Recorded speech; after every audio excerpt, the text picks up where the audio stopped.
And welcome. मैं हूं प्रियंका संभव, आपके लिए लेकर आती हूं मेरी सिप मेरा सवाल, जिसमें हम आपके म्यूचुअल फंड पोर्टफोलियोज को अपने एक्सपर्ट से रिव्यू करवाते हैं ताकि आपके लॉन्ग टर्म की प्लानिंग सिप के साथ जो चल रही है वो सही ट्रैक पर चलती रहे। साथ ही में हम इन्वेस्टमेंट के अलग अलग तरीकों पर, अलग अलग पहलुओं पर भी बात करते हैं।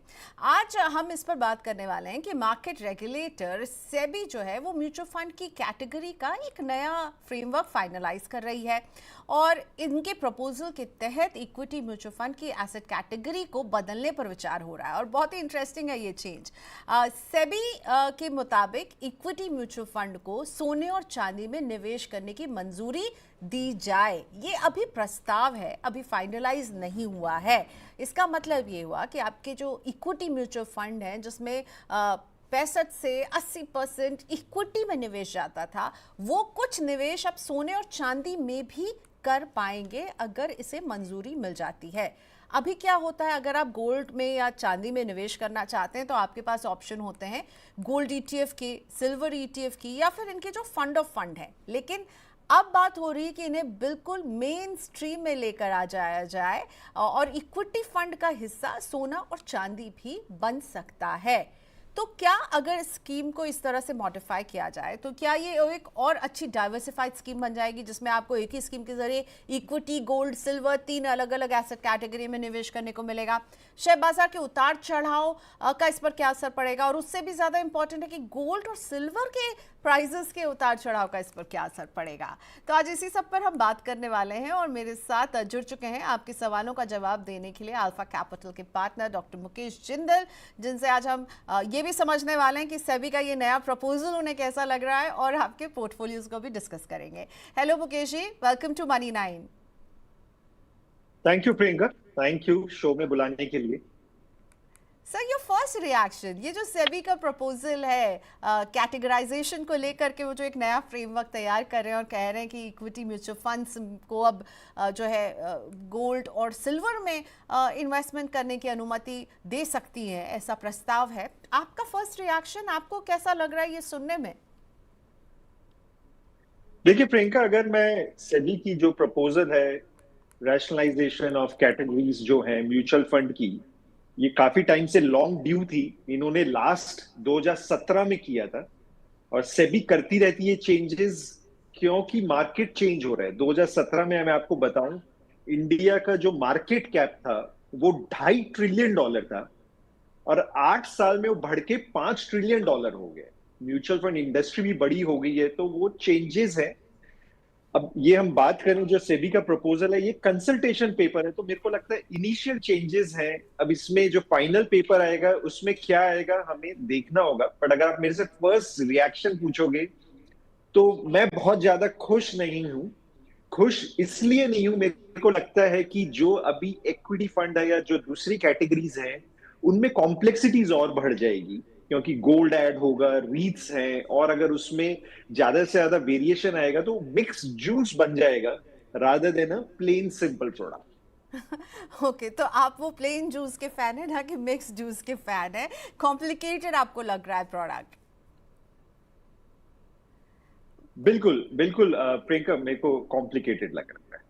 लेकिन अब अभी क्या है मुकेश सर, हमने गोल्ड को जिस तरह से हाई बनाते हुए देखा, सिल्वर के प्राइसेस भी हाई बना रहे हैं, तो अगर मार्केट के वॉलेटाइल पीरियड में अगर ये गोल्ड और सिल्वर, हमेशा ये दोनों ऑपोजिट डायरेक्शन में चलते हैं, इक्विटी ऊपर जाता है तो गोल्ड और सिल्वर में हम दबाव देखते हैं, दोनों ही ऑपोजिट डायरेक्शन में चलने वाले एसेट हैं, तो ऐसे में व्हाई नॉट, अगर गोल्ड और सिल्वर वहां पे मिलेगा तो मार्केट के उतार चढ़ाव को आपको नहीं लगता कि इक्विटी म्यूचुअल फंड बेटर तरीके से हैंडल कर पाएंगे? देखिए प्रियंका, मैं सबसे पहले हमारे जो ऑडियंस हैं उनको बताना चाहूंगा कि ये प्रपोजल है क्या, कि इसको समझना बहुत जरूरी है और जो ये चेंजेस हो रहे हैं इससे क्या इंप्लीकेशन हो सकते हैं। तो इन्वेस्टर्स को मैं बताना चाहूंगा, जो हमारे इक्विटी म्यूचुअल फंड्स में उसमें अलग कैटेगरी है, large, mid, small, multi cap, focus, अलग अलग कैटेगरीज बना रखी है और सेबी ने इनकी डेफिनेशन बना रखी है कि पैसा कहाँ डाल सकते हैं। एग्जाम्पल के उदाहरण के तौर पे एक large cap fund 80% portfolio large cap stocks में डालेगा और 20% रेसिडुअल वो कहीं भी डाल सकता है। उसके बारे में भी बताऊंगा कहाँ डाल सकता है।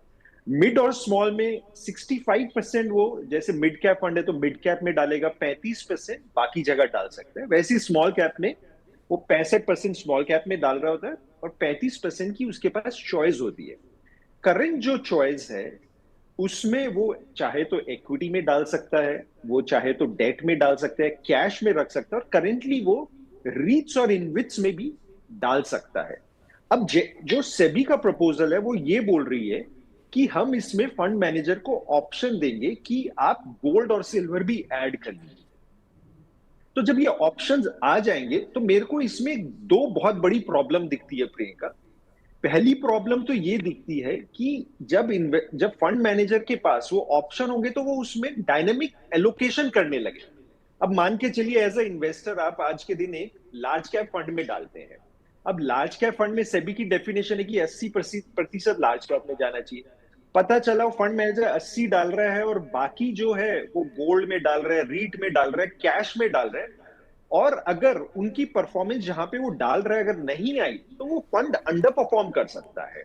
अब जैसे मैं उदाहरण के तौर पे बताता हूं आपको, मार्च के महीने में काफी इक्विटी के फंड मैनेजर कैश में बैठे हुए, जैसे पराग पारिक फ्लेक्सी कैप 20% कैश पे बैठा हुआ था, मोतीलाल 20% कैश पे बैठा हुआ था, एसबीआई स्मॉल कैप 20% वो भी कैश पे बैठा हुआ था कि वो 20 से नहीं चढ़ेगी, और अप्रैल से लेकर अब तक मार्केट चढ़ी रही, काफी लॉस हो रहा।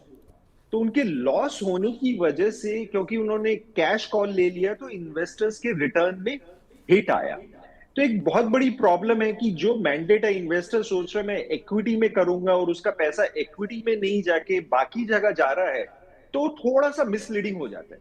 दूसरा, परफॉर्मेंस एनालिसिस भी कैसे करोगे, क्योंकि आपने अगर कोई फंड मैनेजर मिड कैप में डाल रहे हो, अब दो मिड कैप फंड को आप कंपेयर करोगे, पता चला एक मिड कैप ने ज्यादा एलोकेशन स्मॉल कैप में डाल दिया है, गोल्ड सिल्वर में डाल के रिटर्न ज्यादा कर लिया, तो आप बेंचमार्क से कंपैरिजन ही नहीं कर पाओगे। और ये जो गोल्ड एंड सिल्वर की आपने बात पूछी, भाई गोल्ड एंड सिल्वर ऐड करेंगे, देखिए गोल्ड एंड सिल्वर एक डिफरेंट कमोडिटी वाली एसेट क्लास है, और ये एसेट क्लास बहुत डिफरेंट है, इसका साइकिल बहुत लंबा है। कई ऐसे पीरियड हुए जब गोल्ड और सिल्वर ने 10-10 साल तक रिटर्न नहीं दिया, और सिल्वर तो बहुत वोलेटाइल है। 1980 से लेके 1990 के बीच में सिल्वर 85% क्रैश कर गया था, और रिसेंटली 2010 से लेके 2020 के बीच में सिल्वर 65% गिर गया। तो इनकी वोलेटिलिटी बहुत ज्यादा है, और ये डायनेमिक एसेट एलोकेशन करने के लिए आपको अगर मल्टी एसेट डालना है तो हमारे पास हाइब्रिड फंड ऑलरेडी है, डायनेमिक एसेट एलोकेशन फंड है, मल्टी एसेट फंड है, तो उसके लिए वो कैटेगरी ऑलरेडी बनी है। मेरा सुझाव ये है कि जो प्योर इक्विटी फंड है उसे सिंपल करना चाहिए, उसमें कॉम्प्लेक्सिटी नहीं आनी चाहिए। तो ये मेरे को लगता है कि सेबी को थोड़ा सा इसके बारे में सोचना चाहिए। आई am with you on this कि वो जो बेंचमार्क है वो फिर कैसे डिसाइड होगा, अगर इक्विटी फंड्स जो हैं वो कमोडिटी में भी डालने लगेंगे, फिर हम कैसे बताएंगे या कैसे समझेंगे कि इसने अपने बेंचमार्क को कैसा बीट कर पाया या नहीं, हम किस बेंचमार्क से इसको कंपेयर कर रहे होंगे। वो बहुत ज़्यादा खिचड़ी बनती हुई होगी, तो खिचड़ी पसंद नहीं है। As one of the most popular fund manager Radhika ने कहा दाल चावल पसंद है, ज़्यादा इसको फैंसी नहीं करने की ज़रूरत है। और मुकेश सर कह रहे हैं कि भाई आपके पास मल्टी एसेट फंड है जिसमें आप गोल्ड और सिल्वर में एक्सपोजर ले सकते हैं, आपके पास हाइब्रिड फंड है, आपके पास डायनेमिक एसेट एलोकेशन की कैटेगरी है जिसके जरिए ले सकते हैं। इक्विटी को वैसे ही रहने दीजिए जैसे चल रहा है। खैर, अब सेबी तक हमारी आवाज़ पहुंचेगी कि नहीं, पर देखते हैं फाइनल डिसीजन क्या होता है। सो आगे बढ़ते हैं पोर्टफोलियोज़ की तरफ हम, और पोर्टफोलियो को भेजने का तरीका एक बार बता देते हैं। व्हाट्सएप कीजिए हमें 9311121874 पर, ईमेल कीजिए हमें money9query@tv9.com पर। यूट्यूब पर लाइव भी आपके क्वेश्चन लगातार आ रहे हैं, थैंक यू सो मच। और ये मैं आपके लिए जो आपकी स्क्रीन पर दिख रहा है ना, ये इकोनॉमी, स्टैंडर्ड, वीआईपी, ये है हमारी 3 ऑफरिंग। Money9 प्राइम की हम मेंबरशिप लेकर आए जिससे आप Money9 फैमिली का हिस्सा बन सकते हैं। हम इस के जरिए आपको और ज़्यादा इन्फॉर्मेशन दे रहे हैं। एक तरीका तो ये है कि आप जब सब्सक्राइबर हैं तो आप हमारे शोज़ देख रहे हैं, पर इसके अलावा हम आपको रिसर्च से जुड़े हुए आपको पिक्स भेज सकते हैं, आपको बहुत सारा रिसर्च यहाँ पर मिलेगा। तो इकोनॉमी, स्टैंडर्ड और वीआईपी, ये 3 पैकेजेस हैं। और वीआईपी पैकेज की खास बात ये है कि हम बहुत सारे कॉन्क्लेव और समिट्स करते हैं जिसमें आपको आने का मौका, यानी हमसे मिलने का भी मौका मिलता है। तो ये है Money9 प्राइम के मेंबरशिप का प्लान। पसंद आए तो ज़रूर ऑप्ट कीजिएगा, नहीं पसंद आए तो हमें यूट्यूब पर ही फॉलो करते रहिए, वो भी हमारे लिए बहुत अच्छा है। चलिए अब हम लेते हैं क्वेश्चंस। मिताली तालुकदार जी का पहला क्वेश्चन है। आसाम की है मिताली जी और इनके पोर्टफोलियो में है पराग पारिक का कंजर्वेटिव हाइब्रिड फंड, जिसमें मिताली 4000 की सिप कर रही हैं। एसबीआई का बैलेंस एडवांटेज फंड 4000 की सिप। मोतीलाल ओसवाल का large and mid cap fund 4000 की सिप। टोटल सिप अमाउंट उनकी है 12,000 पर मंथ और करंटली ये 3 लाख एक्यूमुलेट कर चुकी हैं। 7 साल तक निवेश करेंगी, 10% का स्टेप अप करेंगी और 7 साल में गोल जो है 30 लाख पर मिताली पहुंचना चाहती हैं, जो कि वो फिर जो है अपनी घूमने का शौक इससे पूरा करेंगी। क्या बात है। मुकेश आप बताइए, आपको मिताली तालुकदार का पोर्टफोलियो कैसा लग रहा है? और भाई 7 साल में 30 लाख जमा हो जाएंगे मिताली के, तो घूमेंगी फिरेंगी। आपको लग रहा हो जाएगा इस 12,000 की सिप से, जिसमें 10% टॉपअप भी है? प्रियंका, अगर मिताली जी का हम पोर्टफोलियो की बात करें, मेरे को बहुत अच्छी बात लगी कि इन्होंने थोड़ी गोल प्लानिंग की है, अपने हॉलीडेज के बारे में सोच रहे हैं कि 30 लाख इन्हें चाहिए 7 साल में, और म्यूचुअल फंड के इन्वेस्टमेंट्स के थ्रू वो ड्रीम पॉसिबल हो सकता है। आई एम श्योर इन्होंने कोई ड्रीम डेस्टिनेशन सोचा है जहां पे वो जाना चाह रही हैं। तो बहुत अच्छी बात है, क्योंकि म्यूचुअल फंड्स अगर आप इन्वेस्टमेंट्स गोल को रख के माइंड में करेंगे तो प्लानिंग बेटर हो सकती है। अब अगर मैं इनकी पोर्टफोलियो की बात करूं, मैं पहले पोर्टफोलियो छूंगा और फिर बताऊंगा कि इनको हम हॉलीडे पे भेज पाएंगे नहीं भेज पाएंगे। अब इन्होंने 3 स्कीम्स ली हैं। एक बहुत इंपॉर्टेंट बात मेरे को नहीं पता कि ये मिताली जी कंजर्वेटिव इन्वेस्टर हैं, मॉडरेट इन्वेस्टर हैं कि एग्रेसिव इन्वेस्टर है, क्योंकि स्कीम सिलेक्शन काफी हद तक डिपेंड करता है कि कितना वो रिस्क प्रोफाइल ले सकती है। अगर मैं इनके करंट पोर्टफोलियो देखूं, जो पराग पारिक कंजर्वेटिव हाइब्रिड फंड है, उसमें लगभग 20 से 25% इक्विटी होता है, बाकी डेट होता है। ये कंजर्वेटिव इन्वेस्टर्स के लिए अच्छी स्कीम है। दूसरा, इन्होंने एसबीआई का बैलेंस एडवांटेज फंड लिया है, जिसमें 50% इक्विटी 50% डेट रहता है। ये एक मॉडरेट इन्वेस्टर के लिए अच्छा है।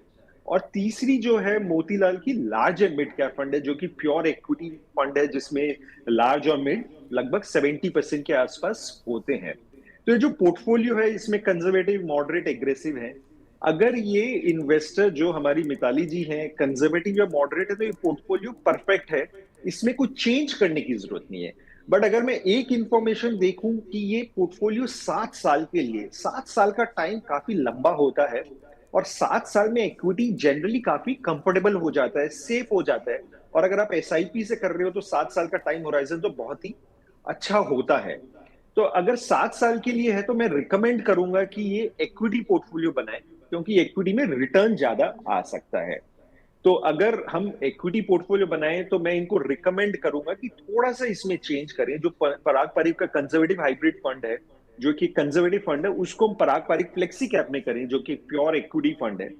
और जो एसबीआई का बैफ है, बैलेंस एडवांटेज फंड, जो कि मॉडरेट रिस्क का है, उसको हम एक इंडेक्स फंड में करें, एचडीएफसी बीएससी 500 इंडेक्स फंड, जिसमें पूरा मार्केट आ जाता है इक्विटी का। और जो मोतीलाल का large and mid cap fund है, उसकी जगह में इनको मोतीलाल का मिड कैप फंड रिकमेंड कर रहा हूं। और एक और फंड ऐड करना चाहूंगा, बंधन स्मॉल कैप।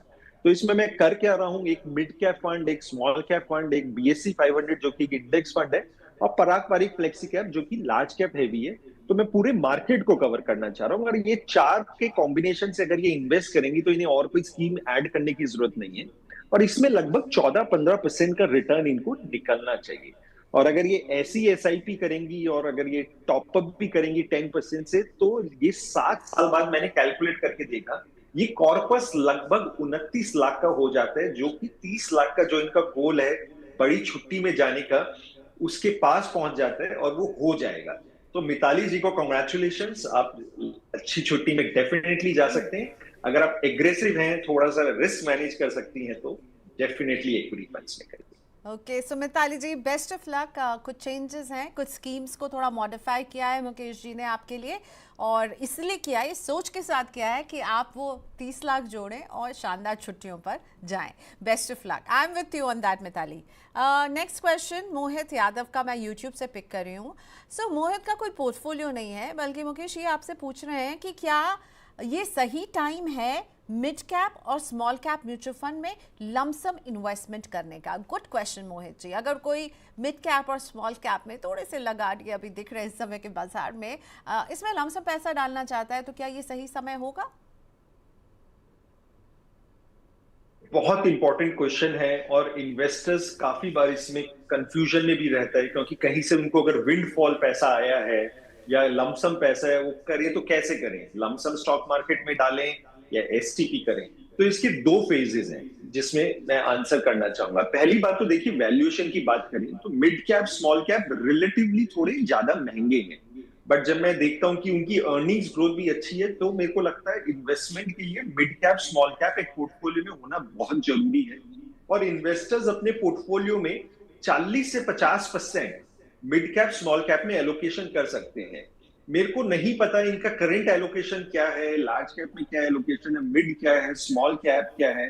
अगर इनके पास ये सारा पैसा मिड एंड स्मॉल में डालेंगे तो मैं रिकमेंड नहीं करूंगा। मैं इनको बोलूंगा कि आप एसेट एलोकेशन फॉलो करें। लार्ज कैप में भी आपके पास 50% होना चाहिए ताकि स्टेबिलिटी रहे। और जो मिड कैप स्मॉल कैप की बात है, क्योंकि मैंने बोला मार्केट थोड़ा सा ऊंचा है, मिड कैप स्मॉल कैप का महंगा है, तो इसमें हमें थोड़ा केयरफुल रहना भी जरूरी है। अब देखिए प्रियंका, यहां से दो सिचुएशन हो सकती है, या तो मार्केट ऊपर जाएगी या नीचे जाएगी। अब मैं नहीं चाहता कि मैं सारा पैसा इस समय लमसम डाल दूं और फिर मार्केट गिर जाए तो इन्वेस्टर को लॉस हो जाए। मैं ये भी नहीं चाहता कि मैं सारा पैसा एसटीपी कर दूं या एसआईपी के थ्रू करूं, क्योंकि मार्केट अगर चढ़ गई, यहां से बुल रन आ गया तो मिस कर देंगे। और शॉर्ट टर्म में किसी को नहीं पता। आप मेरे से पूछोगे अगले 6 महीने 1 साल में मार्केट का क्या होगा, शायद वॉरेन बफेट जी को भी नहीं पता कि मार्केट का क्या होगा। तो मेरा इनको सजेशन ये होगा, 50-50 रूल आप फॉलो करो। 50% आप लमसम डाल दीजिए और 50% आप 6 महीने में डिप्लॉय कर लीजिए। बट प्रोवाइडेड इसमें कंडीशन ये एसेट एलोकेशन का ध्यान रखिए, सारा पैसा मिड स्मॉल में मत डालना। 50% आप लार्ज कैप में भी रखें ताकि वो स्टेबल रहे आपका। ओके, ऑलराइट, चलिए अब हम एक क्वेश्चन सूरज का ले रहे हैं, जो कि हमें सुपर चैट में सूरज ने कल सवाल भेजा था, पर आज हम इनके क्वेश्चन को पिक कर रहे हैं। इनके पोर्टफोलियो में मुकेश सर, थोड़ी सी प्रॉब्लम सिर्फ ये है कि मुझे ये नहीं पता इनका टाइम फ्रेम क्या है, लेकिन इन्होंने अपने स्कीम्स हमें बताए हैं कि क्या है। 30,000 की सिप कर रहे हैं, HDFC Nifty 50 equal weight index fund 10,000 की SIP, Edelweiss large mid cap 250 index fund, यहाँ पर भी 10,000 की सिप है, और कोटक का फ्लेक्सी कैप है। सो 2 इंडेक्स फंड है, एक इक्वल वेट यानी स्मार्ट पीटा फंड लिया हुआ है, एक इन्होंने मिड कैप 250 इंडेक्स फंड लिया हुआ है, और एक फ्लेक्सी कैप लिया हुआ है। तो 3 में 10,000 ईच कर रहे हैं। ये पोर्टफोलियो आपको कैसा दिख रहा है? अगर मैं पोर्टफोलियो की बात करूं, सूरज जी का जो सुपर चैट के थ्रू आया है, हमें काफी इंटरेस्टिंग पोर्टफोलियो, 3 स्कीम्स इन्होंने सेलेक्ट की है और तीनों काफी इंटरेस्टिंग है। मैं थोड़ा सा इन स्कीम्स के बारे में भी एक्सप्लेन करूंगा हमारी जो ऑडियंस है। जो एचडीएफसी का निफ्टी 50 इक्वल वेट है, क्योंकि नया टाइप का इंडेक्स है, इसमें क्या कर रहे होते हैं, जो टॉप 50 कंपनीज है जो कि लार्ज कैप है, उसमें बराबर का एलोकेशन कर रहे होते हैं। तो सब में ये जो एलोकेशन कर रहे थे, हर 50 की में 2-2% का कर रहे होते हैं। जो नॉर्मल निफ्टी इंडेक्स फंड होता है उसमें मार्केट कैप के हिसाब से एलोकेशन होती है। जो बड़ी कंपनीज है जैसे रिलायंस है, एचडीएफसी है, उनमें एलोकेशन ज्यादा होता है, 10-12% के हिसाब से भी हो रहा होता है। लॉजिकली जो इक्वल वेट का इंडेक्स फंड होता है वो बेटर होता है, हिस्टोरिकली वो रिटर्न ज्यादा दे रहा होता है, तो उसमें कैरी करने में उस फंड को कोई प्रॉब्लम नहीं है। दूसरा, इन्होंने काफी इंटरेस्टिंग इंडेक्स फंड उठाया है, large and mid cap fund है। इसमें जो टॉप 100 कंपनीज लार्ज कैप की है वो भी कवर हो जाती हैं, और मिड कैप की 150 कंपनीज भी कवर हो जाती हैं। एडलवाइज का फंड है, तो इसमें मिड कैप और लार्ज कैप कवर हो जाते हैं। तो अभी जो पोर्टफोलियो लार्ज मिड अच्छे से कवर कर रहा है। जो कोटक का फ्लेक्सी कैप है, क्योंकि उसका एयूएम बहुत बड़ा हो गया है, तो उसमें लार्ज कैप एक्सपोजर बहुत ज्यादा है, और कोटक फ्लेक्सी कैप की परफॉर्मेंस भी बहुत ग्रेट नहीं आ रही है। तो मेरे को लगता है कि ये 3 स्कीम से लार्ज कैप में लोकेशन बहुत ज्यादा हो जाएगा। और अगर इनका टाइम होराइजन लंबा है तो मैं इसमें एक स्मॉल कैप फंड ऐड करना चाहूंगा। तो कोटक फ्लेक्सी कैप की जगह बंधन का स्मॉल कैप फंड ऐड कर सकते हैं। तो अगर ये थोड़ा सा एक स्कीम का चेंज कर लेंगे तो इनका लार्ज मिड स्मॉल तीनों में एलोकेशन अच्छा हो जाएगा।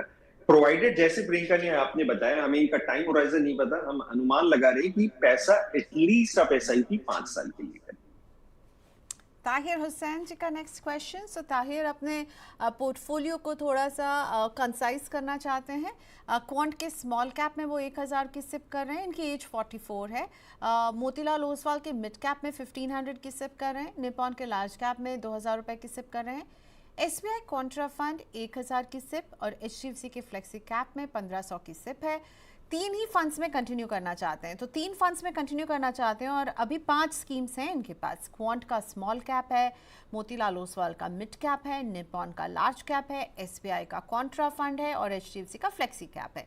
तीन में कंटिन्यू करना चाहते हैं। 10 साल का नजरिया है ताहिर का। तो अगर 5 में से 2 को हटाने हो इनके पोर्टफोलियो में, तो वो कौन सी स्कीम है जिसे आप हटाएंगे मुकेश?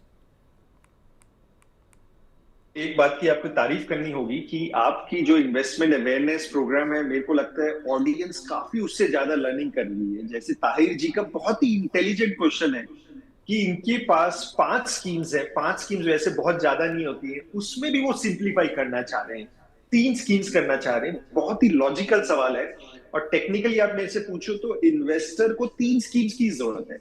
एक ब्रॉडर इंडेक्स जिसमें लार्ज कैप हैवी हो, एक मिड कैप, एक स्मॉल कैप। अगर ये 3 इंडेक्स हैं तो आपका पोर्टफोलियो में इससे ज्यादा स्कीम्स की जरूरत नहीं है।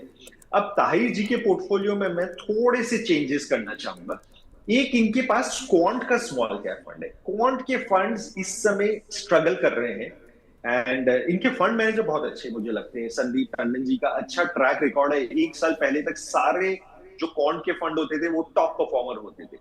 बट क्वांट में सेबी की इंक्वायरी चल रही है इनसाइडर इंफॉर्मेशन की, तो उधर फ्लोज कम हो गए। तो क्वांट के स्मॉल कैप को मैं रिप्लेस करना चाहूंगा बंधन स्मॉल कैप। एक स्मॉल कैप फंड हमेशा इंपॉर्टेंट होता है पोर्टफोलियो में, क्योंकि इंडिया एक ग्रोइंग इकोनॉमी है, तो वहां से रिटर्न आने की पॉसिबिलिटी हाई होती है। जो इनके पास निपॉन का लार्ज कैप है, मैं इसे रिप्लेस करना चाहूंगा एचडीएफसी का बीएससी 500 इंडेक्स फंड से। बीएससी 500 ब्रॉड मार्केट को कवर करता है, 70% लार्ज कैप है।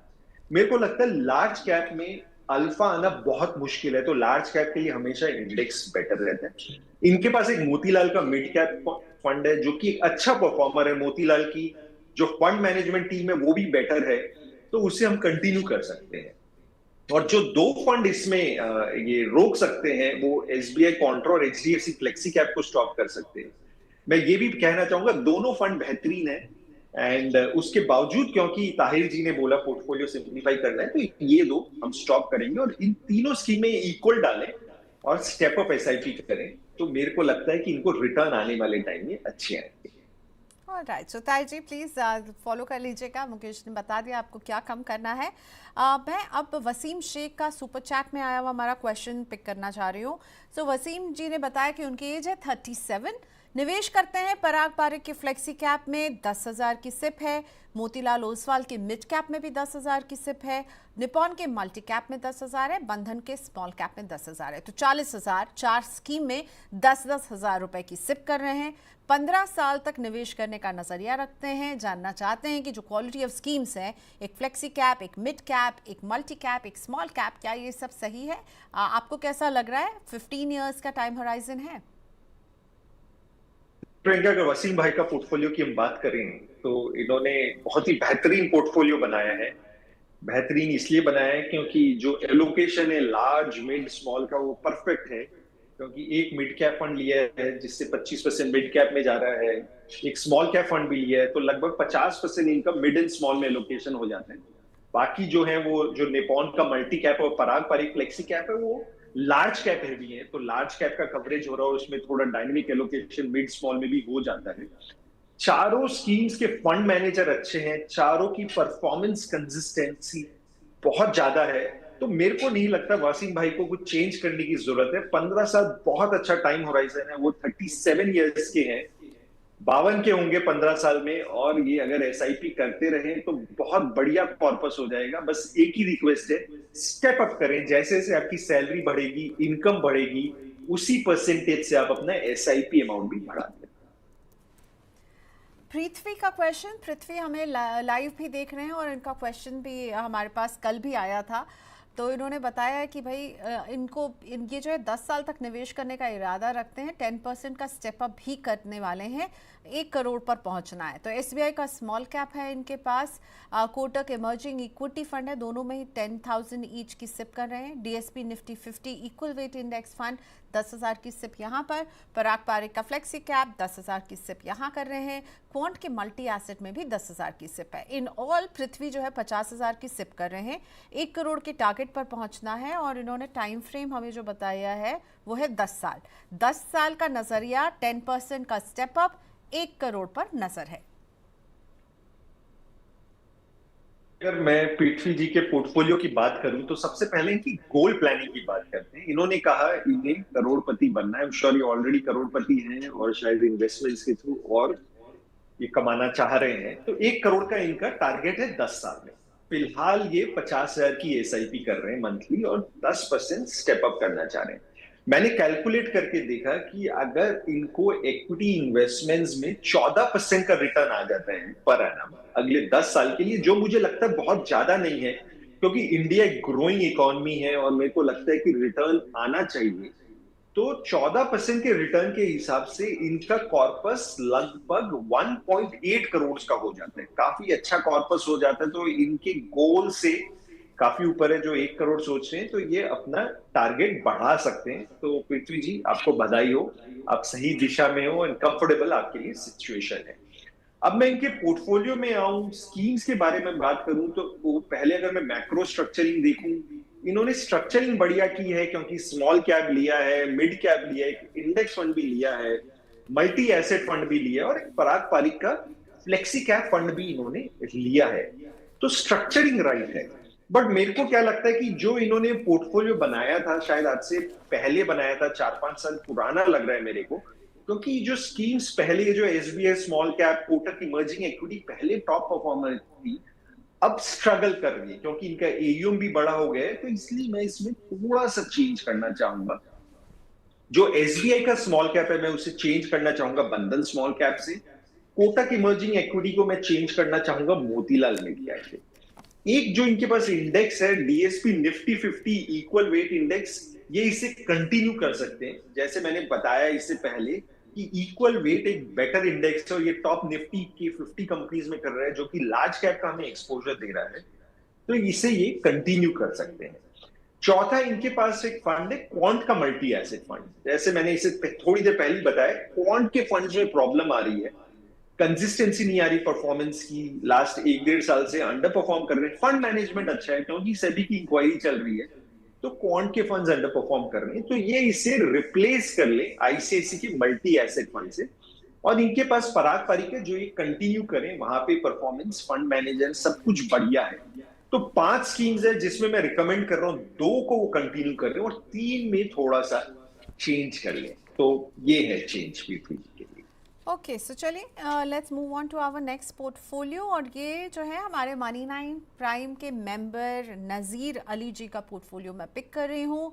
नज़ीर ने हमें बताया कि उनकी एज है 35, 30,000 रुपये उनकी मंथली सैलरी है और इसमें से वो निवेश कर रहे हैं निपॉन इंडिया के स्मॉल कैप में 1500, पराग पारिक के फ्लेक्सी कैप में 1500, निपॉन इंडिया के लार्ज कैप में 1,000 और मोतीलाल ओसवाल के मिड कैप में 1,000, कोटक के मल्टी कैप में भी 1,000। क्या बात है, 6,000 रुपये जो है वो अपनी सैलरी से हर महीने अपने पोर्टफोलियो को बनाने में इन्होंने लगाया है, जिसमें ये 15 साल तक निवेश करने वाले हैं 10% के स्टेप अप के साथ। तो मैं इनके स्कीम्स रिपीट करती हूँ। Nippon India small cap, Parag Parikh flexi cap, Nippon India large cap, Motilal Oswal का मिड कैप और कोटक का मल्टी कैप है नज़ीर के पास। बताइए आपको कैसा लग रहा है? 15 ईयर्स का नज़रिया है, 30,000 रुपये सैलरी के साथ 6,000 रुपये ये डेडिकेटेडली सिप में डाल रहे हैं। काबिल तारीफ है नासिर जी।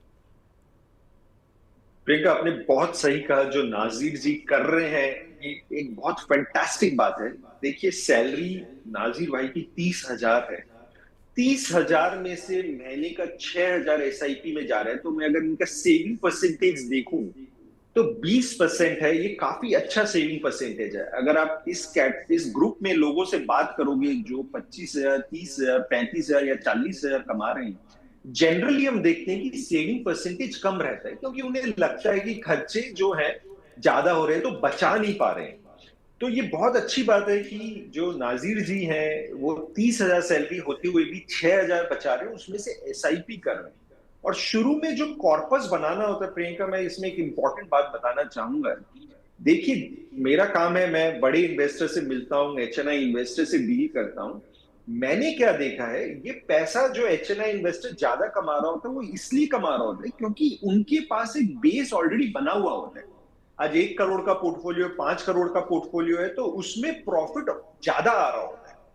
तो जो एक नॉर्मल इन्वेस्टर है, उसका लाइफ का सबसे बड़ा ऑब्जेक्टिव ये होना चाहिए कि मैं एक बेस फाउंडेशन, अच्छा पोर्टफोलियो बना लूं, चाहे वो 10 लाख का है या 50 लाख का है या 1 करोड़ का है, क्योंकि फिर वो कंपाउंडिंग जब होती है तो बड़े बेस पे ज्यादा कंपाउंड करता है। तो जो नाजीर जी कर रहे हैं, saving percentage despite salary at 30,000 20% invest कर रहे हैं, बहुत ही बढ़िया है। और ये ऐसे ही कंटिन्यू करें, एक मोटिवेशन वाली बात है। अब मैं इनके पोर्टफोलियो में अगर आऊं, इन्होंने 5 स्कीम सेलेक्ट की है। निपॉन का स्मॉल कैप फंड है, अच्छा स्मॉल कैप फंड है। पराग पारी का फ्लेक्सी कैप फंड है, काफी अच्छा कंसिस्टेंट फंड है।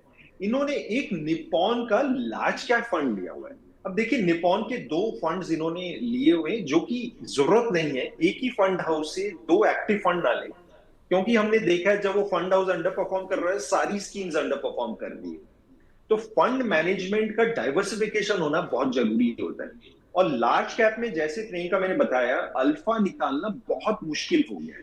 तो निपॉन लार्ज कैप की जगह ये एक इंडेक्स फंड ले सकते हैं। एचडीएफसी का बीएससी 500 इंडेक्स ले ले, जो कि एक लो कॉस्ट इंडेक्स फंड है, तो वो आप ले लें। और मोतीलाल का मिड कैप फंड है, जो कि एक अच्छा परफॉर्मेंस है, परफॉर्मिंग फंड है। और 5वां फंड कोटक का मल्टी कैप फंड है, वो भी अच्छी परफॉर्मेंस वाला फंड है। तो ये 5 फंड कंटिन्यू करेंगे तो इनका काम हो जाता है। बस निपॉन लार्ज कैप को ये चेंज करें। ओके, सो वन चेंज कि आप एक index fund HDFC BSC 500 fund, index fund जो है यहाँ पर आपको निवेश करने की सलाह दे रहे हैं। अदरवाइज बहुत अच्छा आपका पोर्टफोलियो है और बहुत सही है, 15 साल तक निवेश करते रहिए। आपने खुद भी लिखा आप 10% से स्टेप अप करेंगे, तो आई थिंक नज़ीर जी बहुत अच्छा स्टेप है। एक चेंज, क्योंकि 2 कंपनी की स्कीम जब आप रखते हैं, 2 फंड हाउसेस की स्कीम रखते हैं, तो एक तरह से आप ना उनकी एक ही फिलॉसफी में अपना ज़्यादा पैसा लगा रहे हैं। उसी को चेंज करने के लिए आपको यहाँ पर मुकेश कह रहे थे। ओके, चलिए अगला क्वेश्चन लेकर आते हैं। पूजा हमारे साथ जुड़ चुकी हैं अपने क्वेश्चन के साथ, जिनसे हम बात करने वाले हैं। नमस्ते पूजा जी, कहाँ से बोल रही हैं, क्या करती हैं? पूजा है मेरे साथ? Hello ji Puja, welcome to money 9। कहाँ से बोल रहे हैं? हेलो जी मैं सुन पा रही हूँ आपको, वेलकम टू मनी 9। मैम, मैं पूजा का हस्बैंड बात कर रहा हूँ। ओके, बताइए आपका क्या नाम हुआ सर? मेरा नाम चित्ते है।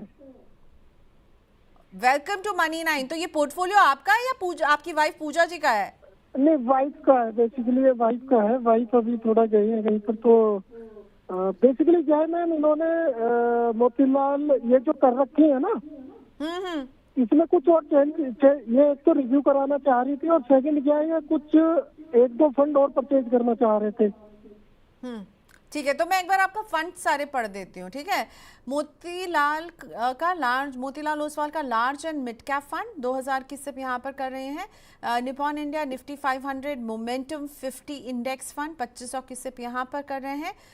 HDFC फोकस फंड, इसमें आपका कितना निवेश है अभी मुझे पता नहीं। ICICI प्रू मल्टी एसेट 2000 रुपये यहाँ पर। SBI मल्टी कैप फंड 1000 रुपये। SBI क्वांट्रा फंड 1000 रुपये। बंधन का स्मॉल कैप 5000 रुपये। Grow Nifty India defence ETF का FOF है आपके पास 1000 रुपये। और टाटा का स्मॉल कैप फंड, इसमें भी 500 रुपये। टारगेट है 70 लाख 5 से 10 साल के लिए, और सारे ही फंड्स नए ही अभी शुरू किया है। तो मैं जो समझ पा रही हूँ, आप ये समझना चाहते हैं क्या ये पोर्टफोलियो ठीक है, कुछ चेंजेस करें? और ये 5 to 10 ईयर्स, क्या 5 साल के लिए निवेश होगा, 7 साल के लिए होगा, 10 साल के लिए होगा? अब 5 से 6 साल तो समझ, 5 to 10 ईयर्स क्या है? पूरा पोर्टफोलियो कितने समय तक मेंटेन करेंगे? मैम, इसमें कुछ इस तरह का, जैसे कि 8 से 9 फंड लिए हुए हैं, तो जैसे पैसे की रिक्वायरमेंट होगी 5 में, 7 में, 10 में, एंड में 10 में जाके होगा पूरा। हो सकता है कि मैं 12-15 ईयर तक भी रखूं कुछ फंड। ओके, सो टाइम को लेके क्लैरिटी नहीं, लेकिन ये जरूर है कि आप 5 ईयर और उससे अबव ही रखेंगे। शॉर्ट टर्म का पोर्टफोलियो नहीं है, लॉन्ग टर्म का है। जी जी। और आप समझना चाहते हैं कि जो स्कीम्स हैं वो सही है या इसमें कुछ चेंजेस करें, ठीक है? यस या मेरे को एक दो फंड और ऐड करने में कर सकता हूँ, तो वो मुझे एक बार आइडिया लग जाए कि कौन सा मुझे अभी इसके साथ और ऐड करना चाहिए फंड। जैसे कि लार्ज है, प्योरली लार्ज कैप मेरे को लेना है नहीं लेना, या कोई और फंड हो। ओके। सो मुकेश, बताइए, आपने सुना पूजा जी के हस्बैंड उनके पोर्टफोलियो को लेकर डिस्कस कर रहे हैं, कुछ और चाहें तो वो भी ऐड कर सकते हैं। सारा ही इनके जितने निवेश हैं सभी एक जो है निपॉन इंडिया इन्होंने 6 महीने पहले शुरू किया और बाकी सब एक आध महीने पुराना ही है। इनको अपने पोर्टफोलियो में क्या करना चाहिए? आपने इनकी बात सुनी अभी। पूजा जी का हम पोर्टफोलियो की बात करें तो सबसे पहले इनकी गोल प्लानिंग की बात करते हैं। इन्होंने कहा इनका गोल है 70 लाख का पोर्टफोलियो चाहिए। गोल टाइम होराइजन में मान के चलता हूँ 10 साल, क्योंकि जैसे बोल रहे थे इनके हस्बैंड की 10 साल हो सकता है, उससे ज्यादा भी होल्ड कर लें।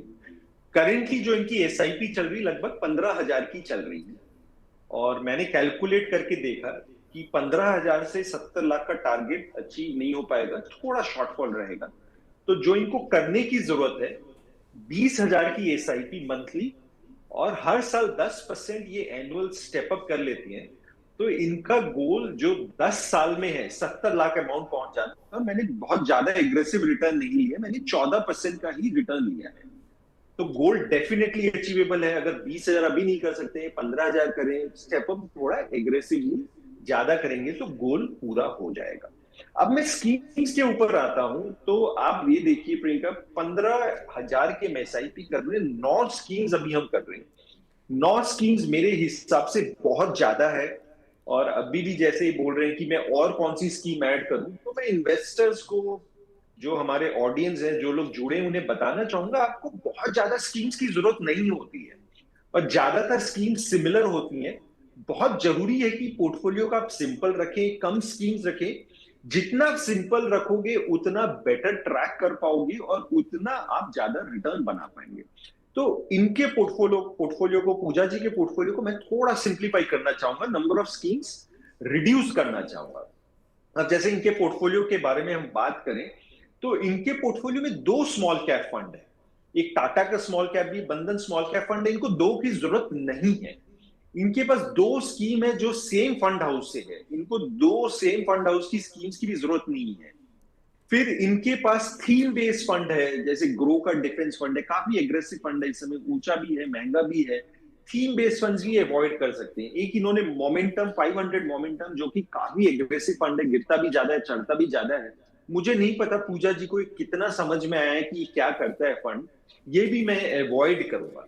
तो इनको मैं जो रिकमेंड करूंगा, मैं रिकमेंड करूंगा मोतीलाल जो large and mid cap fund है इनके पास है, ये कंटिन्यू करें। एचडीएफसी फोकस फंड कंटिन्यू करें, आईसीआईसी का मल्टी एसेट फंड कंटिन्यू करें, एसबीआई का मल्टी कैप फंड करें, और बंधन का स्मॉल कैप फंड करें। तो मैं एक मिड कैप, एक स्मॉल कैप और ज्यादातर डाइवर्सिफाइड फंड्स रख रहा हूं, और इसमें लगभग 50-60% ओवरऑल लार्ज कैप बन जाएगा। ये 5 फंड इनके लिए काफी है, और पांचों में बराबर एसआईपी करें और इन्हें स्टेप अप करते रहें, तो इन्हें और कुछ चेंजेस की जरूरत नहीं।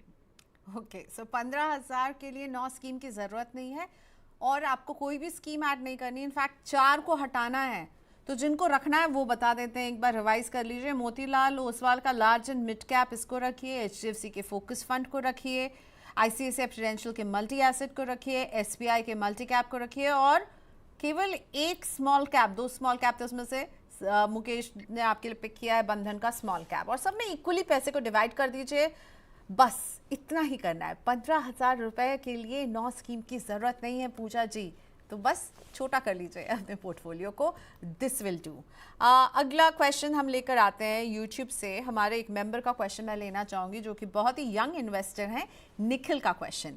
सो निखिल जो है वो 3,000 रुपये की सिप करना चाहते हैं। मुकेश, इनकी एज है 21 और 30 साल का नज़रिया है। सो लॉन्ग टर्म, एकदम जो लॉन्ग टर्म वाले निवेशक हैं वो है निखिल। 30 साल के लिए 3,000 रुपये की सिप करनी है। जैसे ये कह रहे हैं कि मैं सालाना जो है 10% का स्टेप अप करूँगा एवरी 6 मंथ, सालाना भी नहीं, हर साल में जो है 6 महीने में ये 10% का स्टेप अप करेंगे। और अगर ये ऐसा करते हैं, 3,000 की सिप करते रहेंगे 30 साल तक विद 10% का स्टेप अप, तो किस तरह की मैच्योरिटी अमाउंट ये 30 साल में एक्यूमुलेट कर पाएंगे, ये जानना चाहते हैं। निखिल जी की हम बात करें, निखिल एक यंग इन्वेस्टर है, जेनजी इन्वेस्टर है। मेरे को लगता है जो जेनजी है, न्यू जनरेशन है, काफी ज्यादा प्रोग्रेसिव है, काफी लर्नेड है, वो चीजें बहुत अर्ली पिक कर लेते हैं। और इन्हें देखिए सब आता है, ये एसआईपी कर रहे हैं एंड इनको पता है लॉन्ग टर्म करना है तो 30 साल के लिए कर रहे हैं। इनको स्टेप अप भी पता है, इनको ये भी पता है कि जितना ज्यादा स्टेप अप करेंगे पोर्टफोलियो लास्ट में उतना ज्यादा बड़ा बनेगा, तो ये 6 महीने में करना चाह रहे हैं। तो निखिल जी को मैं कॉन्ग्रेचुलेशन देना चाहूंगा कि वो सही डायरेक्शन में है और राइट डिसीजंस ले रहे हैं।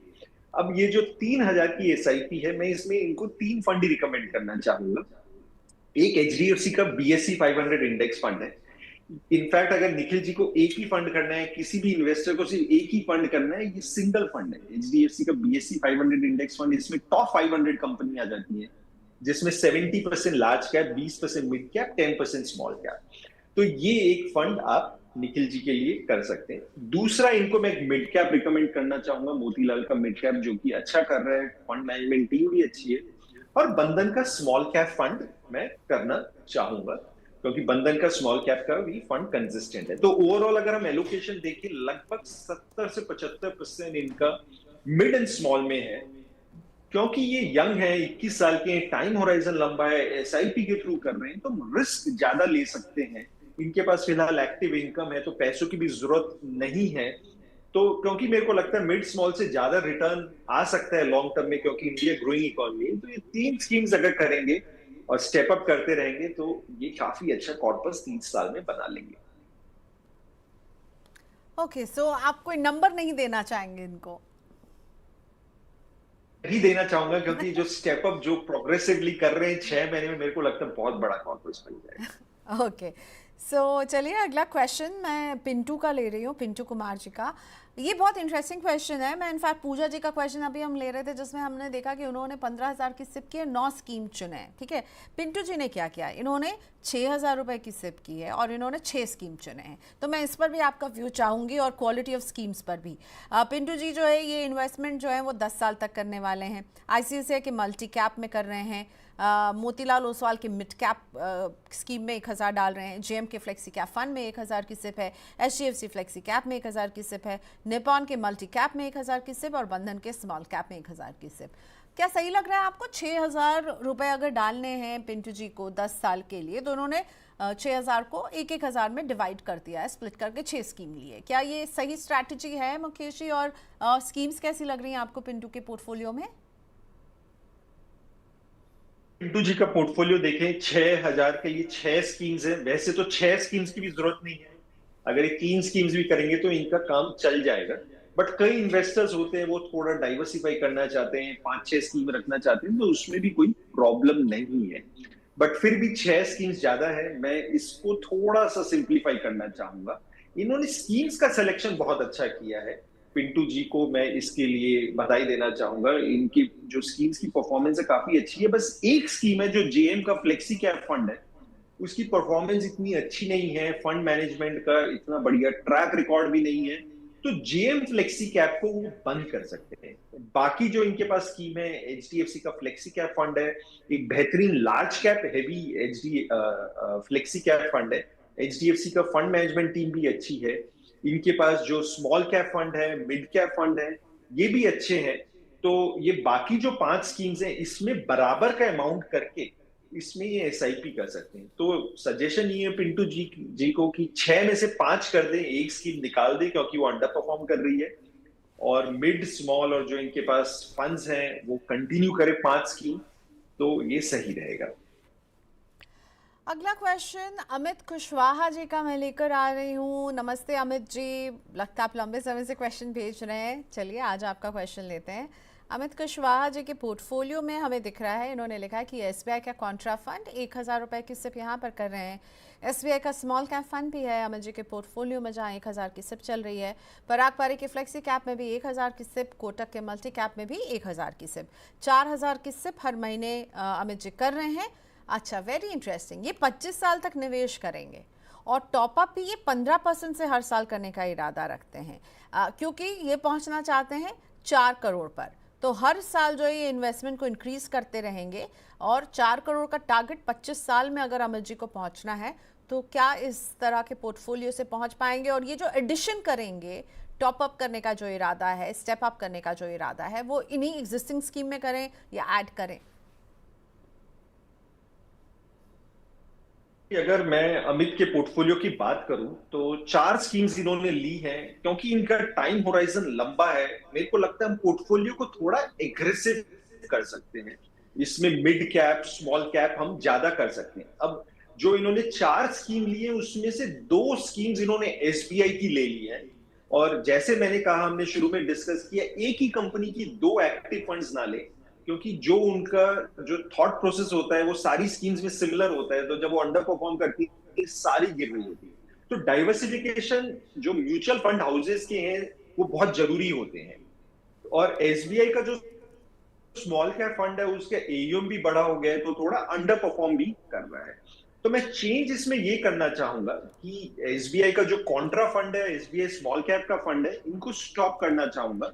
क्योंकि फिलहाल जो इन्होंने पोर्टफोलियो बना रखा है वो लार्ज कैप हैवी है। कॉन्ट्रा भी लार्ज कैप हैवी है, Parag Parikh flexi cap, Kotak multi cap, ये सारे ज्यादातर लार्ज कैप हैवी फंड्स हैं। तो मैं इसमें थोड़ा सा एग्रेसिव बनाना चाह रहा हूं क्योंकि टाइम होराइजन लंबा है। तो एसबीआई कॉन्ट्रा और एसबीआई स्मॉल कैप को बंद करूंगा। एक मिड कैप फंड हम ऐड करेंगे, मोतीलाल का मिड कैप फंड, और एक बंधन का स्मॉल कैप फंड ऐड करेंगे। तो ये तो जब हम ऐड करेंगे तो लगभग 50% हमारे पास प्योर मिड एंड स्मॉल में चला जाता है। और जो पराग पारिक फ्लेक्सी कैप है, कोटक मल्टी कैप फंड है, ये अच्छे फंड है, कंसिस्टेंट फंड है, इनकी फंड मैनेजमेंट टीम भी बढ़िया है। तो ये 4 फंड कैरी करें, जिसमें मिड स्मॉल थोड़ा सा मैं ऐड कर रहा हूं, एग्रेसिव बना रहा हूं ताकि रिटर्न अच्छा निकले। अब पराग पारिक कोटक मल्टी कैप को ये कंटिन्यू करें। नेक्स्ट क्वेश्चन मनी 9 प्राइम के मेंबर राजेश रावत जी का। राजेश रावत जी की एज है 30 और ये निवेश कर रहे हैं पराग पारिक के फ्लेक्सी कैप फंड में 1000 रुपये, एचडीएफसी के मिड कैप अपॉर्चुनिटी फंड में 1000 रुपये, एसबीआई के स्मॉल कैप फंड में 2000 और बंधन के स्मॉल कैप में 500 रुपये की सिप कर रहे हैं। अच्छा, इनका भी 25 साल का अच्छा खासा लंबा नजरिया है। सो राजेश जी के पास जो स्कीम्स हैं वो हैं कुछ इस तरह: पराग पारिक का फ्लेक्सी कैप, एचडीएफसी का mid cap opportunities fund, SBI small cap, बंधन स्मॉल कैप। तो 2 हम स्मॉल कैप देख रहे हैं, एक मिड कैप देख रहे हैं और एक फ्लेक्सी कैप पराग पारिक का है। 25 साल का अगर नजरिया हो और इस तरह का निवेश हो, 4500 रुपए भी राजेश कर रहे हैं, 1 करोड़ तक पहुंच पाएंगे 25 साल में? एक अच्छी बात मेरे को आपके शो में क्या लग रही है, आप भी देख रहे होंगे, जितने भी इन्वेस्टर्स आ रहे हैं वो टाइम होराइजन अपना 20 साल 25 साल 30 साल रख रहे हैं। बहुत ही अच्छी बात है, क्योंकि इक्विटी में जब आपका टाइम होराइजन लंबा होता है तो रिस्क काफी ज्यादा गिर जाता है। इनफैक्ट रिस्क रिडक्शन का सबसे बड़ी स्ट्रैटेजी है कि आप टाइम लंबा कर लें। अब इनके पोर्टफोलियो की हम बात करें तो पराग पारिक फ्लेक्सी कैप एक अच्छा फंड है, लार्ज कैप हेवी है।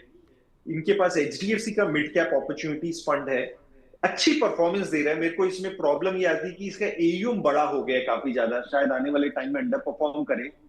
बट अच्छी बात ये भी है कि डिस्पाइट बड़ा एयूएम अभी भी काफी कंसिस्टेंट परफॉर्मेंस दे रहा है। तो ये दोनों फंड हम कंटिन्यू करेंगे। इनके पास जो स्मॉल कैप फंड है वो 2 स्मॉल कैप फंड्स हैं, और दो की इनको स्मॉल कैप फंड्स की जरूरत नहीं है। जैसे हम शुरू में भी डिस्कस कर रहे थे, ज्यादा स्मॉल कैप फंड्स की जरूरत नहीं होती है। एक स्मॉल कैप फंड अगर आप रखें तो उससे अपना काम हो जाता है। एसबीआई स्मॉल कैप फंड जो है थोड़ा सा, क्योंकि इसका एयूएम बड़ा हो गया, अंडर परफॉर्म कर रहे हैं, तो मैं इसमें स्टॉप करूंगा और बंधन स्मॉल कैप में कंटिन्यू करूंगा। तो इनको बस 3 फंड चाहिए, बंधन का small cap, HDFC mid cap और पराग पारिक। एक इंपॉर्टेंट बात प्रियंका मैं हाईलाइट करना चाहूंगा जो राजेश जी के पोर्टफोलियो में आ रहा है। मेरे को नहीं पता इन्होंने जो अमाउंट एलोकेट कर रहे हैं डिफरेंट स्कीम्स में किस बेसिस पे कर रहे हैं, क्योंकि कई बार इन्वेस्टर्स नंबर ऑफ स्कीम्स पे फोकस कर रहा होता है, लार्ज मिड कॉम्बिनेशन बना रहा होता है, बट वो अमाउंट एब्रप्टली जो डिफरेंट कर देता है उससे एलोकेशन डिस्टर्ब हो जाता है। जैसे अब देखिए, बंधन स्मॉल कैप इन्होंने 500 रुपए का ऐड किया है और एसबीआई स्मॉल कैप में 2000 रुपए है। तो एक फंड में 2000 रुपए जो कि ऑलमोस्ट 40% इसकी टोटल एसआईपी का है। तो ऐसे करने से एक पोर्टफोलियो में या स्कीम में काफी ज्यादा ओवरवेटेज हो जाता है। तो इनको रिकमेंड होगा तीनों स्कीम में ये बराबर करें। तो ये थोड़े से चेंजेस हैं जो इन्हें करना चाहिए। ओके सर, अभी हम पिंटू जी का पोर्टफोलियो ले रहे थे थोड़ी देर पहले। मैं अपनी टीम से रिक्वेस्ट करूंगी, क्या हम फिर से दिखा सकते हैं पिंटू जी का पोर्टफोलियो? और आपने मुकेश उन्हें कहा था कि जेएम फ्लेक्सी कैप से आप एग्जिट कर सकते हैं, इनके पास जेएम का फ्लेक्सी कैप है। तो इनका सवाल है कि अगर मैं ये जेएम के फ्लेक्सी कैप से एग्जिट करता हूँ तो क्या पराग पारिक लिखा है क्या? नहीं, HDFC flexi cap, JM flexi cap की जगह पर HDFC फ्लेक्सी कैप को बंद कर सकते हैं क्या, ये है सवाल। आपने कहा कि जेएम बंद कीजिए, वो कह रहे हैं मैं जेएम को कंटिन्यू करके HDFC फ्लेक्सी कैप बंद कर दूं, प्लीज मुझे एडवाइस दिलवा दीजिए। करने को कर सकते हो, बहुत ज्यादा कोई फर्क नहीं आएगा, क्योंकि मैं पोर्टफोलियो को सिंप्लीफाई करना चाह रहा था और HDFC की जो फंड मैनेजमेंट टीम है मुझे काफी अच्छी लगती है। जो जहाँ पे फंड मैनेजर्स हैं, चिराग सेतलवाल, गोपाल, तो ये बहुत अच्छे फंड मैनेजर्स है, कंसिस्टेंट इनकी परफॉर्मेंस है, तो HDFC के फंड्स मुझे अच्छे लगते हैं, इसलिए मैंने HDFC रिकमेंड किया। बट अगर आपको कन्विक्शन है कि जेएम का जो फंड मैनेजर है या उन्होंने जो स्टॉक्स उठा रखे हैं उनका अगर आपको स्टाइल पसंद है तो आप जेएम भी कंटिन्यू कर सकते हो और HDFC स्टॉप कर सकते हैं। तो इन्वेस्टर्स के लिए बहुत इंपॉर्टेंट होते हैं, देखिए हम रिकमेंड आपको कर रहे हैं, पर आपका क्या कन्विक्शन है? क्योंकि जब आपने स्कीम में कोई डाला उस समय आपने किसी कन्विक्शन से डाला, किसी स्टोरी, किसी नैरेटिव के बेसिस पे डाला। अगर आपको लगता है वो स्टोरी या नैरेटिव प्ले आउट होगा तो आप उसे कंटिन्यू करें। जरूरी नहीं है जो हम रिकमेंड करें हमेशा आप उसे चेंज करें, क्योंकि हमें उसका बैकग्राउंड नहीं पता कि आपने किस स्टोरी, किस बेसिस पे वो स्कीम सेलेक्ट किया। तो अगर आप जेम कंटिन्यू करना चाहते हैं तो कर सकते हैं। ओके, सो चॉइस आपकी है पिंटू जी। अच्छा, SGS एक्सप्लोरर एक क्वेश्चन पूछ रहे हैं जो कि पोर्टफोलियो बेस्ड तो नहीं मैं कहूँगी, पर मुझे लग रहा है वो सिडनी से हैं और वो कह रहे हैं प्लीज़ जवाब दे दीजिए, क्योंकि इसलिए प्रेफर नहीं कर रही हूँ कि बाहर से अलग अलग टाइम जोन में होंगे तो शायद वो अभी यूट्यूब में लॉक्ड इन होंगे, तो इसलिए मैं उनका क्वेश्चन ले लेती हूँ। इनका सवाल ये है कि क्या एक मल्टी एसेट फंड जैसे DSP और ICICI लेना सही होगा या फिर एक प्योर गोल्ड FOF होना चाहिए पोर्टफोलियो में अगर किसी का 10 साल का नज़रिया है? तो एक मल्टी एसेट फंड लें जिसमें आपको थोड़ा गोल्ड मिल जाता है, थोड़ा कुछ और एसेट में उनका निवेश होता है, इक्विटी में होगा, डेट में होगा, रीट में होगा, तो ऐसा फंड लें, या फिर उनको गोल्ड में अगर एक्सपोजर लेना तो गोल्ड के एक फंड ऑफ फंड में निवेश करते हैं। आप क्या कहना चाहेंगे SGSC को? देखिए प्रियंका जी, अगर इनका हम सवाल की बात करें, इन्होंने बहुत इंपॉर्टेंट सवाल किया है कि मल्टी एसेट फंड में करें या गोल्ड फंड में करें। तो एक तो मेरे को इनके पूरे पोर्टफोलियो का नहीं पता कि इनके पास इक्विटी कितना है, डेट में कितना है। दूसरा मेरे को ये भी नहीं पता कि इनका रिस्क प्रोफाइल क्या है, ये कंजर्वेटिव है, मॉडरेट है, एग्रेसिव है, और मेरे को ये भी नहीं पता इनका टाइम होराइजन क्या है। तो ऐसे रिकमेंड करना बड़ा मुश्किल हो जाता है। अब जो दोनों कैटेगरी है, मल्टी एसेट फंड है या प्योर गोल्ड फंड है, वो डिफरेंट है। जो प्योर गोल्ड फंड है वो कमोडिटी है एंड एक पोर्टफोलियो में अच्छा इन्फ्लेशन का हेज देती है। और जनरली मेरा इन्वेस्टर्स को रिकमेंड होता है अगर आपका टाइम होराइजन लंबा है, 10 साल का टाइम होराइजन है, तो आप 5 से 10% प्योर गोल्ड फंड में कर सकते हैं। मल्टी एसेट फंड एक मिक्स ऑफ इन्वेस्टमेंट्स है, उसमें इक्विटी, डेट, रियल रीट्स आ जाते हैं, गोल्ड सिल्वर भी आ जाते हैं। तो अगर आपको पसंद है कि एक ही फंड के थ्रू इक्विटी, डेट सब मिल जाए, और जनरली मल्टी एसेट फंड भी लार्ज इक्विटी हैवी होते हैं, तो ऐसा नहीं है। उनमें भी अगर आप देखोगे जो गोल्ड का एक्सपोजर मिलेगा 10, 15, 20% मिलेगा, बहुत ज्यादा नहीं मिलेगा। तो जिनको चाहिए स्टेबल पोर्टफोलियो जिसमें सबके फ्लेवर्स आ जाएं, equity, debt, gold, silver, REITs, तो उनके लिए मल्टी एसेट फंड अच्छा है। ICICI और DSP के दोनों फंड बेहतरीन है, दोनों की research team, fund management team बहुत अच्छी है। तो आप कोई भी सेलेक्ट कर सकते हैं, बट अगर आप सिर्फ गोल्ड करना चाह रहे हैं तो आप 5 से 10% ऑफ टोटल पोर्टफोलियो ना करें और टाइम होराइजन लंबा रखें। ऑलराइट, सोनू जी का क्वेश्चन लेते हैं। सोनू भाई पूछ रहे हैं कि उनके पास है, उन्होंने अपना नाम ही लिखा है सोनू भाई, और मुझे बहुत ही साउंड बहुत अच्छा कर रहा है सोनू भाई। तो सोनू भाई पूछ रहे हैं कि मैं HDFC फ्लेक्सी कैप में 1000 की सिप कर रहा हूँ, मोतीलाल ओसवाल के निट कैप में 1000 की सिप कर रहा हूँ, निपॉन इंडिया के स्मॉल कैप में 1000 की सिप कर रहा हूँ, और कर रहा हूँ ICICI प्रू के मल्टी एसेट में 1000। 20 साल का इनका नज़रिया है और बीच बीच में ये लमसम भी ऐड करते रहेंगे। तो 20 साल में किस तरह के कॉर्पस पर पहुंच सकते हैं? देखिए प्रियंका, अगर सोनू भाई का पोर्टफोलियो की बात करें तो इन्होंने 4 स्कीम्स ली हैं। स्कीम्स अच्छी हैं, चारों बेहतरीन स्कीम्स हैं। और HDFC flexi cap, Motilal mid cap, और जो भी स्कीम्स हैं काफी अच्छी है। निपॉन का small cap, ICICI prudential multi asset fund, चारों स्कीम्स का ट्रैक रिकॉर्ड कंसिस्टेंट है। तो स्कीम वाइज ये अच्छी लग रही है। स्ट्रक्चर भी इन्होंने अच्छी की है। स्मॉल कैप लिया है, मिड कैप लिया है, मल्टी एसेट लिया है, फ्लेक्सी कैप भी लिया है जो कि एक लार्ज कैप हैवी है। और क्योंकि इनका टाइम होराइजन लंबा है तो मिड स्मॉल में 50% भी अच्छा है। तो मेरे को नहीं लगता है कि सोनू भाई को पोर्टफोलियो में कुछ चेंज करने की जरूरत है। कि ऐसे ही पोर्टफोलियो कंटिन्यू करें तो सही रहेगा। वाह सोनू जी, बहुत बहुत बधाई। देखिए हमारे एक्सपर्ट कह रहे हैं आपको कुछ भी चेंज करने की ज़रूरत नहीं, आपने सही स्ट्रैटेजी पिक की है, सही तरह की स्कीम्स पिक की हैं, एक फ्लेक्सी कैप। सो मैं चाहूँगी कि आप ये सुने कि 4,000 को कैसे डिवाइड किया है, जिसको मुकेश जी थम्स अप दे रहे हैं। एक फ्लेक्सी कैप है HDFC का, अब मोतीलाल ओसवाल का मिड कैप है, निपॉन इंडिया का स्मॉल कैप है और ICICI का prudential asset multi asset fund है 1,000। 20 साल का नजरिया है और हमारे एक्सपर्ट को लग रहा है कि 4,000 का ये डिविजन 20 साल के नजरिए से बहुत अच्छा है। Well done Sonu ji. चंदन कुमार जी का पोर्टफोलियो लेकर आते हैं। तो चंदन जी की एज है 37 साल। इनका निवेश है मुकेश HDFC के मल्टी कैप में 15,000 की सिप, ICICI प्रूडेंशियल के फ्लेक्सी कैप में 10,000 की सिप, मोतीलाल ओसवाल के मिड कैप में 15,000 की सिप और ICICI प्रूडेंशियल के बिजनेस साइकिल फंड में भी 2,500 की सिप कर रहे हैं। तो कुल मिलाकर 42,500 की सिप पर मंथ चंदन जी कर रहे हैं। ये पोर्टफोलियो आपको कैसा लग रहा है?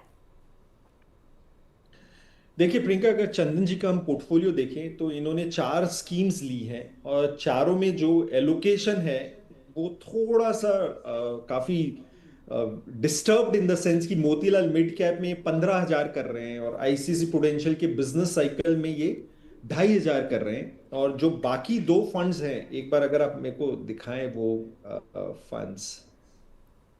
HDFC multi cap, ICICI Pru flexi cap, Motilal Oswal का मिड कैप और ICICI प्रू का बिजनेस साइकिल फंड। तो HDFC मल्टी कैप और ICICI फ्लेक्सी कैप अच्छे फंड है। अब इस 4 फंड में से इन्होंने 2 फंड सेम कंपनी के सेम फंड हाउस के ले लिए। तो मेरे को नहीं लगता कि सेम फंड हाउस से इनको 2 फंड की जरूरत है। तो ICICI का हम एक फंड बंद कर सकते हैं क्योंकि ICICI फ्लेक्सी कैप एक डाइवर्सिफाइड फंड है, कोई थीम बेस्ड नहीं है जो कि बिजनेस साइकिल फंड है। क्योंकि बिजनेस साइकिल फंड एक वैल्यू स्टाइल बेस्ड फंड है तो हम ICICI बिजनेस साइकिल को बंद करेंगे। दूसरा, इनके पास जो पोर्टफोलियो HDFC मल्टी कैप और ICICI प्रूडेंशियल फ्लेक्सी कैप वो लार्ज कैप ज्यादा हैवी है और इनके पास कोई स्मॉल कैप फंड नहीं है। तो मैं एक स्मॉल कैप फंड ऐड करना चाहूंगा। ये बंधन का स्मॉल कैप फंड ऐड कर सकते हैं क्योंकि एक मिड कैप फंड है, मोतीलाल का मिड कैप फंड है, तो बंधन का स्मॉल कैप कर ले और ये चारों फंड में बराबर का एलोकेशन करें। एंड बराबर का करने से मिड स्मॉल में अच्छा खासा इनका पोर्टफोलियो बन जाता है क्योंकि टाइम होराइजन लंबा है तो मिड स्मॉल आने वाले टाइम में रिटर्न अच्छा देना चाहिए। तो थोड़े से चेंजेस हैं, एक फंड बंद कर रहे हैं और एक हम बंधन का स्मॉल कैप ऐड कर रहे हैं। रामू जी का मैं पोर्टफोलियो ले रही हूँ कि रामू जी ने हमें मेल पर लिखा कि बहुत दिन से मैं भेज रहा हूँ, आप ले नहीं रहे हो। इन्होंने हमें ईमेल किया है। सो रामू जी की एज है 35, टाइम होराइजन है 15 साल और इन्होंने लिखा है कि मैं अभी रिस्क ले सकता हूँ, लंबा नज़रिया है, इन्फ्लेशन एडजस्टेड 1 करोड़ का गोल है। दैट इज़ सो नाइस कि आप समझ रहे हैं कि इन्फ्लेशन एडजस्टेड 1 करोड़ का गोल आप अचीव करना चाहते हैं और मार्केट की करेक्शन में लमसम भी आप करेंगे। पोर्टफोलियो में है GM का फ्लेक्सी कैप 5,000 की सिप, बजाज फिनसर्व का मल्टी कैप फंड यहाँ पर भी 5,000 की सिप कर रहे हैं। इन दोनों के अलावा इनके पास है मोतीलाल ओसवाल का मिड कैप फंड। ये एक फंड है जो मुझे बहुत सारे पोर्टफोलियो में नजर आया है आज, मिड कैप में मोतीलाल ओसवाल का ये fund. Tata Nifty mid cap 150, momentum 50 index fund. Okay, so एक स्मार्ट बीटा फंड भी आपने लिया है, 3,000 रुपए यहाँ पर डाल रहे हैं। बंधन के स्मॉल कैप फंड में 5,000 की सिप, मोतीलाल ओसवाल का माइक्रो कैप इंडेक्स फंड यहाँ पर 4,000 की सिप। तो रामू जी जो हैं वो 27,000 की सिप कर रहे हैं। सर आपको कैसा लग रहा है इनका पोर्टफोलियो? 15 साल का निवेश का नजरिया है रामू जी का। देखिए प्रियंका, रामू जी ने बहुत इंटरेस्टिंग क्वेश्चन बताया और मेरे ख्याल से इससे सब सीख सकते हैं। इन्होंने बताया इनका गोल है 1 crore, but inflation adjusted 1 crore.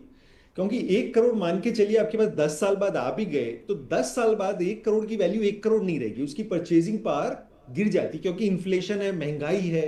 तो 1 करोड़ से जो आज आप सामान खरीद सकते हो, रामू जी चाह रहे हैं कि 10 साल बाद भी वो 1 करोड़ में वही सामान खरीद सकते हैं। 15 साल बाद इनका टाइम होराइजन जो है। तो इन्वेस्टर्स को बहुत जरूरी है कि जो गोल सेटिंग भी करें आज के हिसाब से ना करें, इन्फ्लेशन एडजस्ट होना बहुत जरूरी होता है, क्योंकि हम नहीं चाहते पैसा आ भी गया उसके बावजूद भी हमारे गोल उस समय, क्योंकि गोल के दाम बढ़ जाते हैं। तो रामू जी को इस चीज के लिए मैं बधाई देना चाहूंगा। अब मैंने कैलकुलेट करके देखा प्रियंका कि अगर ये एसआईपी 15 साल के लिए करते हैं तो 15 साल बाद वैल्यू 1.6 करोड़ की हो जाती है। एक 1.6 करोड़ अच्छा खासा अमाउंट होता है, पर जब मैं इन्फ्लेशन से एडजस्ट करता हूं, जब मैं 6% से इन्फ्लेशन एडजस्ट करता हूं, तो इनकी वैल्यू 15 साल बाद पोर्टफोलियो की 91 लाख हो जाती है। तो थोड़ा सा शॉर्टफॉल हो जाता है रामू जी के लिए, और इसको करने के लिए, पूरा करने के लिए, 10 लाख पूरा करने के लिए दो तरीके हैं इनके पास। या तो ये स्टेप अप एसआईपी कर ले, 10% से हर साल बढ़ाते रहें, या फिर वो एसआईपी अमाउंट बढ़ा ले। मेरा इनको रिकमेंडेशन होगा स्टेप अप कर ले, क्योंकि वो इजी रहेगा। अब जो इनके पास स्कीम्स है, थोड़े से मैं चेंजेस करना चाहूंगा, नंबर ऑफ स्कीम्स रिड्यूस करना चाहूंगा, और काफी इन्होंने नई टाइप की स्कीम्स ही ले रखी हैं जिसपे मैं थोड़ा सा इस पे वर्क भी करना चाहूंगा। जो एसआईपीज मैं इनको रिकमेंड कर रहा हूं स्टॉप करने के लिए, एक जेम का फ्लेक्सी कैप फंड है, क्योंकि फंड मैनेजमेंट की परफॉर्मेंस एवरेज है, टीम भी ओके है, बहुत ग्रेट नहीं है, वो हम स्टॉप कर रहे हैं। बजाज फिनसर्व रिसेंटली नया है, महंगा फंड है, और फंड मैनेजमेंट का ट्रैक रिकॉर्ड भी इतना अच्छा नहीं है, तो उससे हम स्टॉप कर सकते हैं।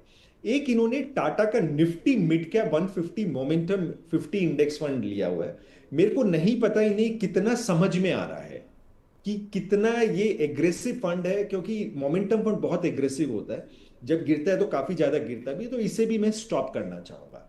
इनको जो एसआईपी करनी है वो 4 फंड मैं रिकमेंड करूंगा। एक ब्रॉड बेस्ड इंडेक्स फंड है, एचडीएफसी बीएससी 500 इंडेक्स फंड कर लें, जाकि ताकि उसे उनका लार्ज कैप और मिड स्मॉल कैप अच्छा एक्सपोजर मिल जाता है। इनके पास मोतीलाल का मिड कैप फंड है, वो कंटिन्यू करें। बंधन का स्मॉल कैप फंड है, वो भी कंटिन्यू करें, दोनों बहुत अच्छे फंड है।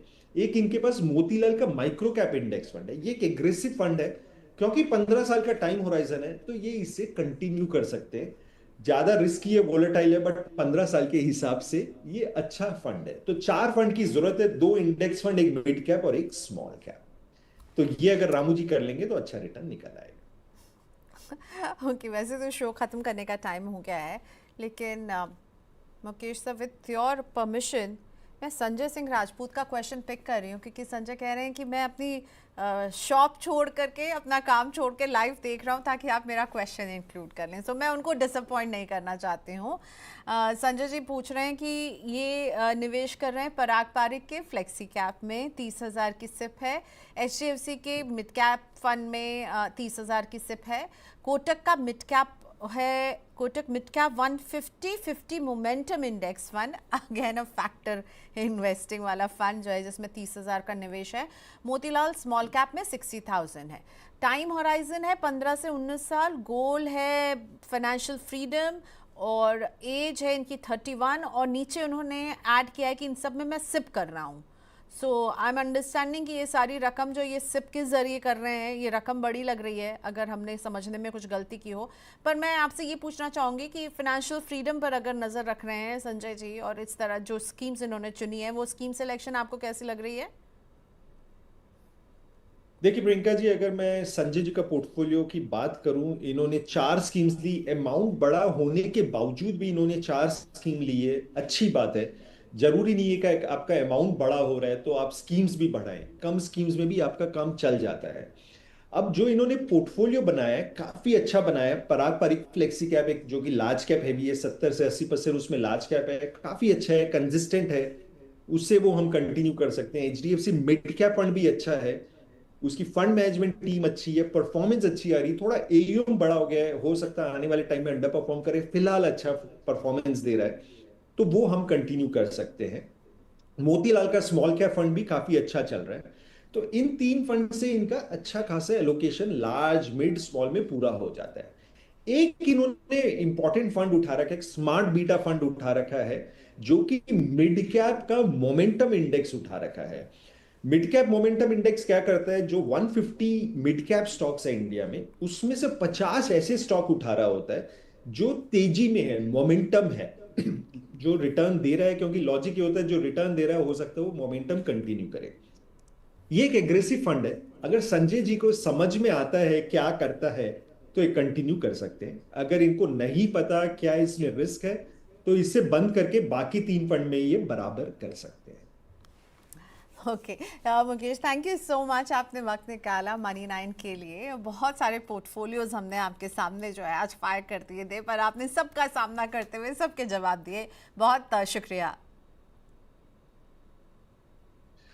Thank you Priyanka, thanks a lot show में बुलाने के लिए। Thank you. मुकेश जी से जो मैंने आज के शो में सबसे इंपॉर्टेंट टेक अवे लिया है कि कीप इट सिंपल।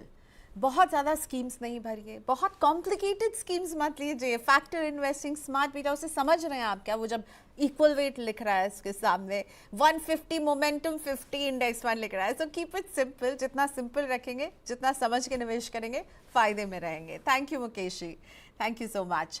आज के शो को यही वाइंड अप करते हैं। क्वेश्चन भेजने का तरीका वही पुराना है। आप व्हाट्सएप कीजिए हमें अपने क्वेश्चन 9311211874 पर।